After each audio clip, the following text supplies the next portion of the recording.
twahuye muri kaminuza y'igisirikare tuje kugira ngo twiginane twongere twugurure umwaka w'ishure dutanguze noneho n'ivyigwa twongera dusozera iyindwi yahariye ubumenyi inkino n'imico kama muri iki kigo tugiriyeho kandi twakiriye n'indahiro badushikirije icese mw'ibanga ry'intwazangabo y'umugwi wa 50 wejeje kuronka impapuro z'umutsindo ndetse twamaze no kwemerera kwinjira kw'imikangara mishasha y'umugwi wa 55 mu rwego rwa gisirikare. Turashimiye rero mwebwe mwese mwitavye ibi bikorwa, dushimira uwo wese yagize ico akora kugira ngo tube turi muri ibi birori bibereye ijisho kandi vy'ingirakamaro ku gihugu cacu. Turashimiye kandi n'iyi mikangara yahisemwo igikorwa kitoroshe, igikorwa cyo kwitangira igihugu kurusha abandi. Turakeje cyane abinjiye bashasha n'abahejeje gushikiriza indahiro binjiye icese mu rwego rw'intwazangabo mu gisirikare cy'u Burundi. Turahimbagwa no kubona urwaruka rwacu ruguma ruhurumbira igisata cyo kwivuna basi no gukingira amahoro n'umutekano w'igihugu. Iki ni ikimenyetso kitabesha cerekana ko urwaruka rwacu rukunda igihugu gushika naho rwumva ko rushobora no kucihebera. Ivyo twebwe tubibona kuko twumvise ko n'abatashikiriwe bitabanejereje na gato, ariko tukaba nabo nyene twashaka kubaremesha kuko nabo batakiriwe bo kwizera ko ikitariwe cokeje gishobora kuribwa gitetse, kuko murundi wese yamagavye agabiye gukingira igihugu nka kurya vyari biri kuva kera na rindi. Kera umugabo wese yabazi yuko ari intwaramuheto, yabazi ko ari ingabo y'igihugu. Mwanyakubahwa mwese batumire bahire, umunsi nk'ubu uduha akaryo ko kurimbura intambwe yatewe mu gutunganya ibikorwa vyari ku rutonde rw'ivyatekanwa kurangurwa. Intambwe iri shure rigezeko, imigambi yaranguwe, ingorane zagiye ziritambika mu nzira zikabuza gushika ku mahangiro ishure ryari ryiyemeje, ingene ingorane zatorewe umuti cari ziriko zarondererwa inyishu mu ntumbero yo gutuma rigumana iteka ryo kuba iyo ry'ubumenyi mu vyigwa vya gisirikare n'ivy'ubuhinga n'akarangamutima hamwe n'imigambi yakazoza vyipfuza gushikako. Ni vyiza ko ku mwaka umuntu abona bishasha. Mbere igihe nariko ninjira ngaha nabonye umugambi uri harya hirya, ubwo nyene naciye mvuga nti hariho bishasha vyerekana ko turiko turatera intambwe. None ndabakeje ko mutaguma muri hahandi nk'akabande. Nta nkeka yuko intambwe yatewe nubwo ingorane zitabura, ariko umuntu wishaka yama yipfuza gutera intambwe kuruta akihatira kujana n'ibihe kandi agahimbarwa n'ibikorwa biranguwe neza. Ico twebwe tubasaba no kuzana irindi buye kugira ngo mubandanye mwubaka mwisunze ibihe tugezemwo, kugira ngo iri shure ribe koko icirore gishobora kwirabibwamwo n'ibindi bihugu vyaba ivyo hafi yacu canke vya kure. Iri shure turipfuza neza ko ryoguma arakarorero mu mashuri ya gisirikare ari muri kano karere ka Afrika y'ubuseruko mu bijanye n'inyigisho, gutyo ryame rihurumbirwa n'amakungu. Mwebwe Mikangara murangije amashuri no munsi, ubwa mbere tubaje kubakeza ku rugero mugezeko. Tubipfurije kubandanya mutera imbere mu bumenyi kuko umuntu ntaheza kwiga. Uno munsi murinjiye ku rundi rugero rw'ubuzima aho mugiye gushira mu ngiro ivyo mwize mu kubaka igihugu cacu. None rero turabahaye ikaze mu bikorwa kuko ntimuje kwicara. Namwe bashasha mwinjiye turabipfurije ibihe vyiza n'urugendo rwiza mutanguye muri kaminuza. Muze mwige muzirikana ko ubumenyi bwiza bujana n'inyifato ibereye, umuntu w'ubuntu, umuntu akunda ibikorwa no kwitangira igihugu. Tubasaba kuba akarorero keza mu rundi rwaruka ruri inyuma yanyu, cyane cyane muri discipline ariyo yamye iranga intwaramiheto z'igihugu cacu, izibe uruhererekane uko imyaka izoza irakurikirana. Muri iyi ndwi yari yahariwe ubumenyi, inkino n'imico kama, yaduhaye akaryo ko kwerekana ko iterambere ridashingiye ku bumenyi bwo mu ishure gusa, ariko kandi ko rishingiye ku gutsimbataza impano, kubungabunga amagara meza biciye mu nkino no gukingira akaranga kacu biciye mu mico kama. Gashasha mwaronkeye muri iyi ndwi, tubipfurije ko babera impamba izobashikana mu bigero bikwiye. Nagomba asubire kwibutsa yuko ingabo z'i Burundi zamye ari nserukarukambye kuva kera na rindi, ntizigeze zigwana igihinagongo kuva muri kahise k'igihugu cacu. Uru Burundi bwacu ubusomborokeje ingabo yamye yibonerako, mbere ababibonye abamaze guhura nazo barabizi. Nagira ndamenyeshe yuko abarundi bose bakenguruka bagashimira ingabo z'u Burundi. Mwariteye iteka kuko mwarerekanye yuko mufise ishaka ryo gukingira igihugu kandi mufise n'ishaka ryo kutagwanira mu magi, muzi gukingira igihugu kitarategwa. None rero ku izina ry'abene gihugu nagira nshimire ingabo z'u Burundi kuko zama ziriko ziraha iteka igihugu. Ingabo z'u Burundi zaragiye gutabara mu makungu. Ingabo z'u Burundi ntizivuna umwasi gusa, ziratabara ubuzima bw'abene gihugu mu bikorwa by'ubuntu ndetse no gufasha n'abene gihugu basubiranyemwo gusubiza hamwe.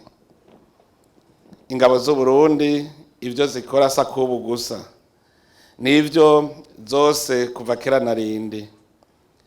Ngira ngo turasoma mu kahise ka Burundi, nubwo abadagi bahavuye bashinga intwaro ya gikoroni mu Burundi, abarundi ntibigeze batega umutwe nk'umumobwa. Baragwanya ingwano idasanzwe imyaka hafi indwi, barerekana ubutwari n'ubuhizi mu guhangana n'inkoho z'abadagi. Murazi yuko no kugira ngo badutware barinze kugira ibiganiro, arivyo vyashitse ku masezerano ya Kiganda. Umwami aguma ari umwami w'u Burundi, abadagi nabo batwara ibijanye n'intwaro. Birakenewe ko abakiri bato n'abandi kumbure batazi amateka y'abami n'ingabo zabo bagira ubutwari budasanzwe, tuza turabayagira ku vyaranze basokuru. Nk'umwami Mutaga Senyamwiza n'ingabo ziwe zitwa Ibenga Ntarindwa, yarateye keshi igihugu kibanyi ca mu buraruko ubutwari bw'abatezi b'umwami Ntare Rugamba Rudatsindwa yaguye igihugu mu ngwano yagwanye impande zose. Hariho ubutwari n'ubuhizi bw'abadasigana b'umwami Mwezi Gisabo mu gusubiza inyuma Rumariza no kugwanya abakoroni n'abadagi. Ndetse mu ngabo z'u Burundi niho hatanguye kwibonekeza intwari ya mbere yiguze umwami, intwari Bihome, aho yabonye yuko hako umwami agandagurwa ari we yopfa bwa mbere, aremera arigura igihugu, arigura n'umwami. Birakenewe rero ko turamenya ayo mateka, kuko murumva yuko abakera badusigira iragi rikomeye ryo kudatsindwa. Ivyo navyo bikatubera akarorero. Ubutwari bwabo butwigisha ko igihugu gikomera kikaba igihangange iyo abana baco bagikunda bakagikorera kandi bakemera ko citangira. Nta nkeka rero ko n'abandi babibona ko ingabo z'u Burundi zagumanye ubwo butwari, kuko niyo zija gufasha kugarukana amahoro ziratuza umwasi yananiye ibindi bihugu, zigahasiga izina ryiza kubera imigenzo myiza iziranga no kwitanga zitiziganya mu bikorwa zijejwe. Gushika uno munsi ingabo z'u Burundi zirubashwe aho zirangura ibikorwa hose, aho benshi bavuga bati hajya atari ingabo z'u Burundi nta wundi yohashobora.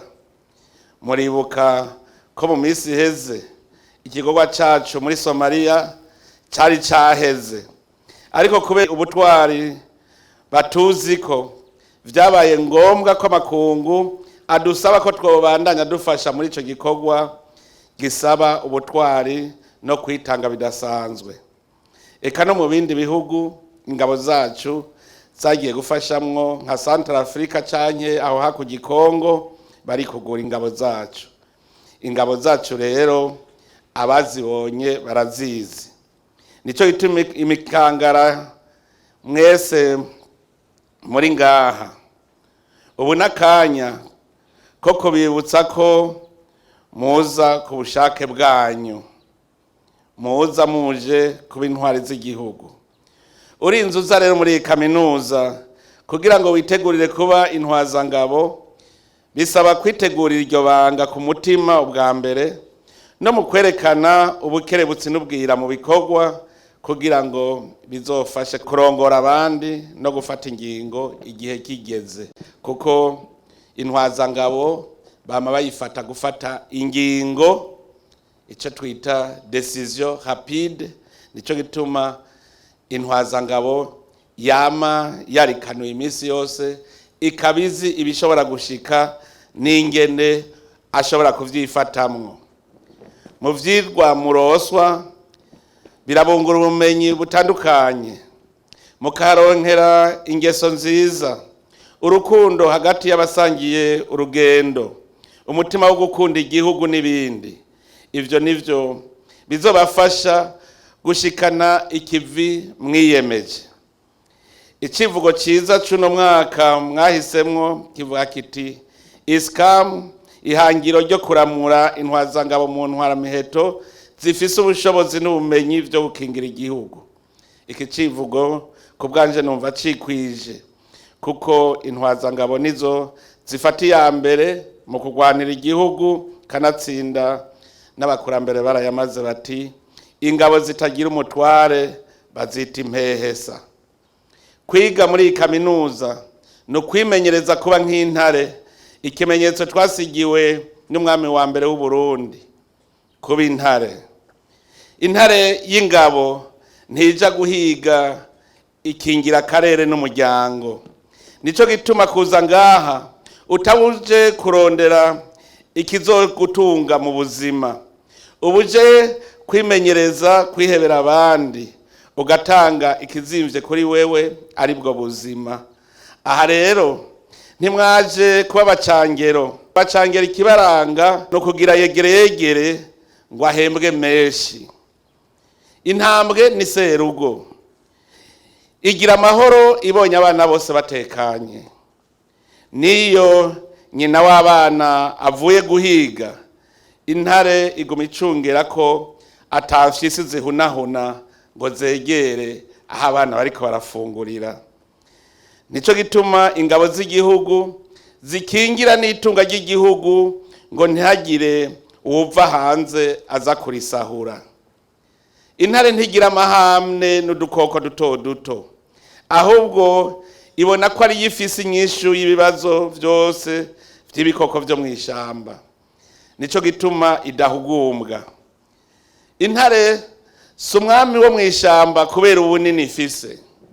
Ahandi hoho inzovu n'imisumbarembo nivyo vyari kwiganza. Si kandi umwami kubera inkomezi nyinshi ifise. Ahandi hoho imbogo no kwiganza ishamba. Intare n'umwami kubera inyifato yayo, irumva ko ari inyishu muri vyose.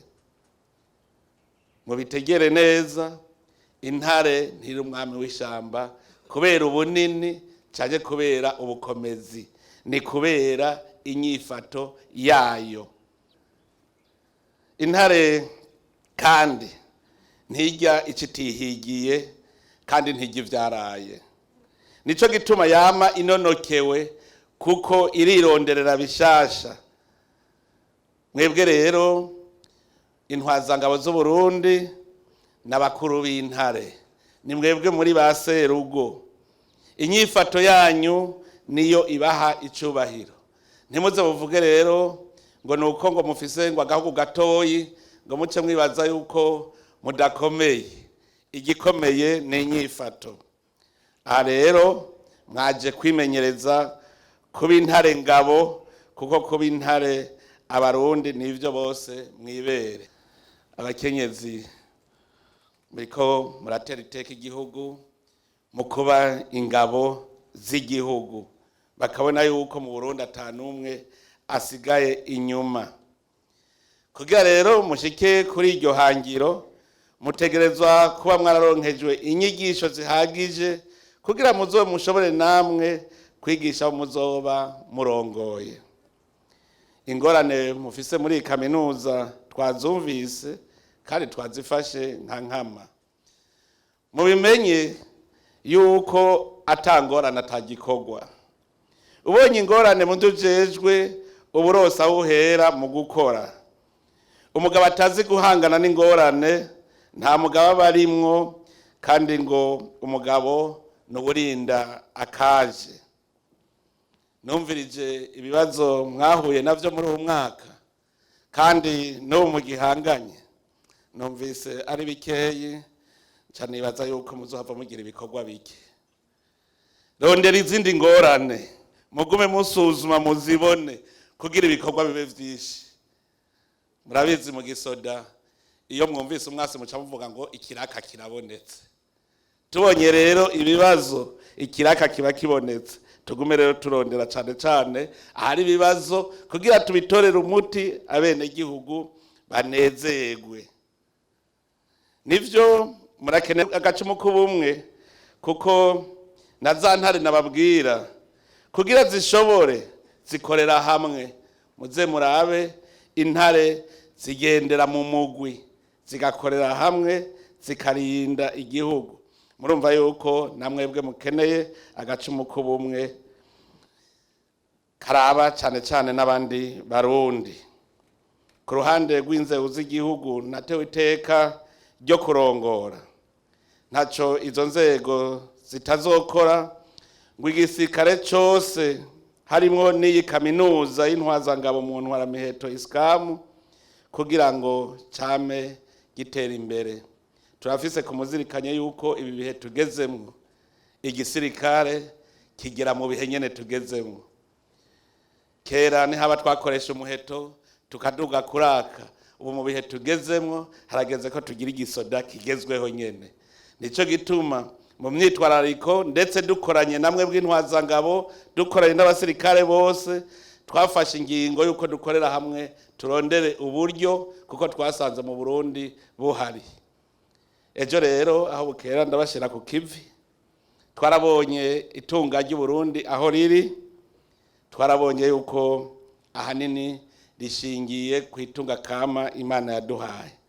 None rero tumaze iminsi tubijenama n'umukuru w'urwego wo kwivuna basi, ndetse narabonye ko mwamaze gutangura iki gisata cy'ubutare, naho nabanje gushira imbere urwaruka. Igisirikare cy'u Burundi shaka ko arico gifata iya mbere gushikaho kizovuga kiti twebwe rero twatumye Burundi kibe igihugu giteye imbere. Ibikoresho tuzokoresha tuzobikura mu byo twirondereye. None rero muve hasi, kuko abari baranyegeje iryo tunga kama narumvise ko batagwe gusharika, kuko erega ingabo mwaramaze gutangura kwimenyereza muri uwo mugambi. Rero uyu munsi utubere uwo kuzirikana ko igihugu cyacu gikeneye urwaruka rufise umutima wo kugikorera, gukingira umwasi no giteza imbere. Ukunda igihugu niwo muheto wa mbere intwaramiheto yose itegerezwa kwambara. Umuntu ashobora kwiga byinshi akagira ubumenyi bwinshi, ariko adafise umutima wo gukunda igihugu, ivyo byose bimupfako ubusa. Ikindi kintu mukwiye kumenya, ugukunda igihugu si amajambo gusa, n'ibikorwa, kubaha amategeko, gukorana umwete no gushigikira imigambi y'igihugu. Twarabimenyesheje uko ukunda igihugu si ururirimbo, bibonekera mu ngiro. Ukunda igihugu uragishariza. Ukunda igihugu ntiwemera ko kiba igihugu cy'umwanda. Ukunda igihugu ukunda umwene igihugu wacu, ukabona ko ari umuvukanyi. Ukunda igihugu urakunda amategeko yacu. None tubipfuriza rero kuba intwaramiheto ziharanira amahoro, iterambere n'ubutungane kuri bose. Uno munsi no munsi wakanyamuneza, kuko turiko twigina umwimbu. Nico gituma nagomba guhereza ngaha amajambo nsozera nongera gukengurukira ubutumire mwaduhaye bwo kuza guhagararira bino birori. Twongera kandi dushimira indongozi za kaminuza y'Intwaramiheto ISCAM, abigisha bose n'abafasha mu gutunganya imirimo ya misi yose, kukigoro kadasanzwe bagira mu kurosa ubumenyi abanyeshure mu bisata bitandukanye. Ni kuri ayo majambo mbere dusozereye ko dutangaza icese ko twuguruye umwaka w'ivyigwa w'ibihumbi 2025 ushira ibihumbi 2026 muri kaminuza y'Intwaramiheto ISCAM. Ni harambe urwego rwo kwivuna basi mu Burundi, ni harambe kaminuza y'Intwaramiheto ISCAM. Imana ihezagire Uburundi n'abarundi.